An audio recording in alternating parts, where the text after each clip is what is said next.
Menetapkan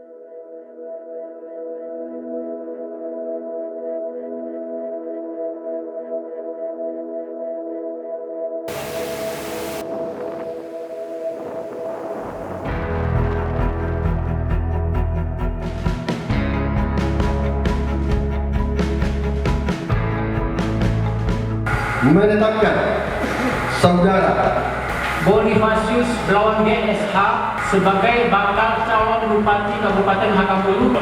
Yohanes Agung sebagai calon wakil bupati. Kalau hanya satu prode menjalankan program seperti di Hakamulu ini tidak bisa akan tuntas berhasil ya. Tunjukkan kita hebat, tunjukkan kita kuat, rapatkan barisan kita untuk memenangkan pilkada ini. Setuju? Setuju? Setuju? Terima kasih. Wiswe berkesempatan ketemu sama Bupati Hakamulu. Kita coba bincang-bincang sama beliau. Ya. Apa sih yang belum sempat Bapak capai, yang akhirnya nanti akan Bapak capai, insya Allah akan Bapak capai jika Bapak kembali dipilih oleh warga, dipercaya oleh warga untuk memimpin Hakamulu. Iya, dulunya saya kerja serabutan lah, dibilang kontraktor juga, pengusaha juga, ya saya pikir tidak masuk kategori lah karena saya orang kecil gitu kan, tidak ada modal, kerja seadanya gitu. Banyak tokoh-tokoh masyarakat, teman-teman menganjurkan supaya saya ikut terlibat dalam aktivitas pemerintah di Kabupaten Hakamulu supaya tetap ya ikut menjaga, mengawal seperti itu. Iya.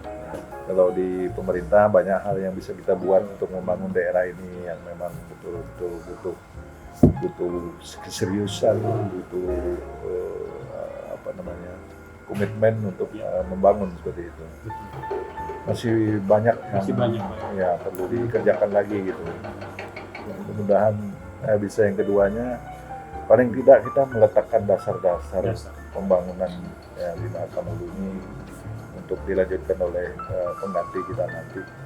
Utamanya lebih kepada infrastruktur, Pak. Infrastruktur ya, pendekatan yang paling pembangunan itu pasti infrastruktur ya, dari jalan, jembatan, gedung-gedung sekolah, sarana kesehatan, pokoknya infrastruktur itu paling utama. Ya, kemudian sarana pemerintahan begitu, seperti kantor atau yang sangat minim sekali. Itu yang mau kami kerjakan bersama nanti dengan Yohanes Agung. Kenapa saya mau berkolaborasi dengan beliau ini? Karena beliau ini kan pengalaman birokrasinya sangat, ya 30 tahun itu bukan apa gitu, pengalamannya pasti banyak gitu kan.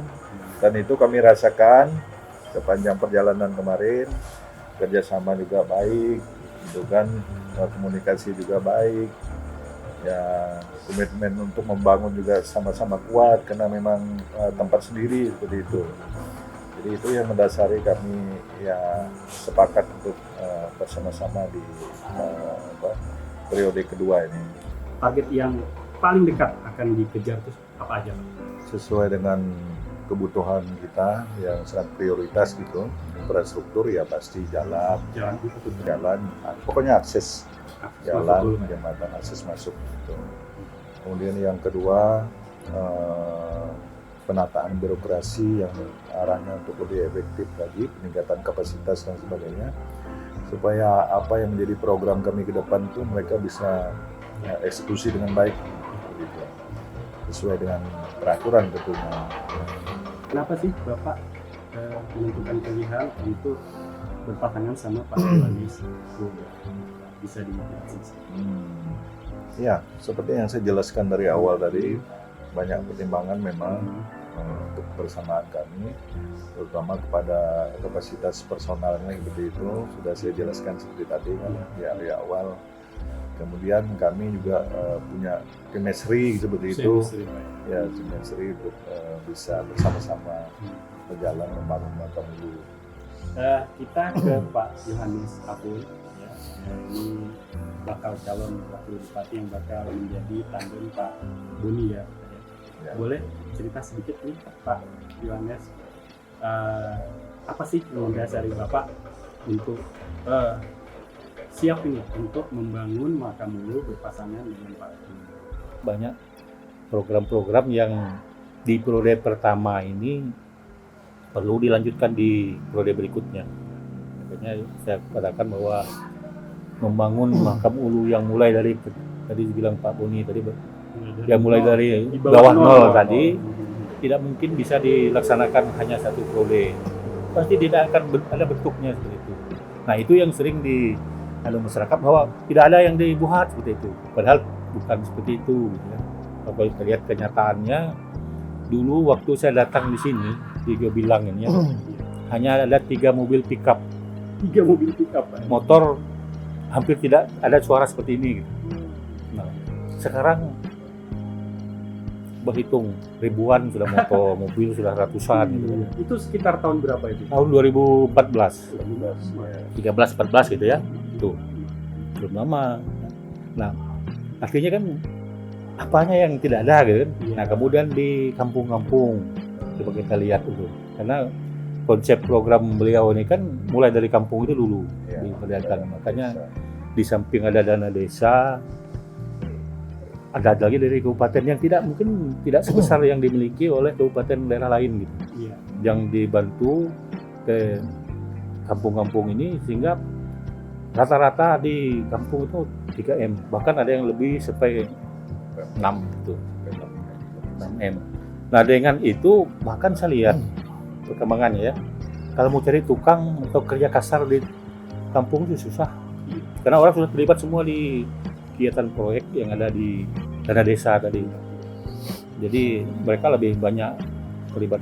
Nah, ini artinya kan banyak program ini yang bermanfaat bagi masyarakat seperti itu. Nah, walaupun seperti infrastruktur kayak jalan, mungkin juga listrik, kemudian juga air bersih belum ini. Tapi itu semua sudah dirancang oleh beliau dalam visi misi mereka yang tahun 2000 yang periode pertama ini. Seperti yang saya lihat nih untuk air bersih ini belum ngalir ya, tapi semua infrastruktur jaringannya sudah ada. Artinya tinggal ini dioptimalisasikan gitu. Nah, sayang program beliau ini kalau beliau tidak meneruskannya diganti dengan baru, apakah mau menjalankan itu lagi? Jadi bikin program baru lagi gitu kan. Nah itu jadi pikiran saya ya, kalau beliau ini tidak didampingi, saya juga tahu persis kegiatan-kegiatan itu yang harus kita tuntaskan. Saya bersedialah mendampingi beliau seperti itu. Dan saya tidak pikir jabatannya. Yang penting saya lihat komitmen sama tadi. Ini memang butuh kesabaran kita, perencanaan yang matang gitu ya belakangan. Sama yang sampai Bupati tadi bahwa tujuan kita dari periode pertama sampai yang kedua nanti paling tidak meletakkan dasar. Meletakkan dasar, habis itu mungkin nanti dilahirkan dalam bentuk peraturan daerah gitu ya. Jadi siapapun bupatinya yang mengganti misalnya sudah ikut di aturan itu. Terutama pengamanan daerah ini ya. Sesuai tata ruang lingkungannya seperti itu ya, supaya tertata baik seperti itu. Ini yang sebenarnya kenapa saya harus bergandengan dengan beliau, karena tadi itu banyak program yang sebenarnya harus dituntaskan di 2 periode berikutnya. Pikir itu yang kenapa saya mau berpasangan dengan beliau. Ya, oke Pak. Sebagai penutup, kira-kira apa yang mau disampaikan ini untuk warga Makamulu, Pak? Baik, karena kita mengingat dan semua mengetahui bahwa tahun ini di bulan Desember tanggal 9 nanti ada pilkada serentak, termasuk Mahulu juga ikut seperti itu untuk memilih pemimpin lagi ke depan. Saya hanya berharap kepada seluruh masyarakat Kabupaten Makamulu agar mau mendukung program-program lanjutan kami yang masih akan kami lanjutkan program yang periode pertama ini.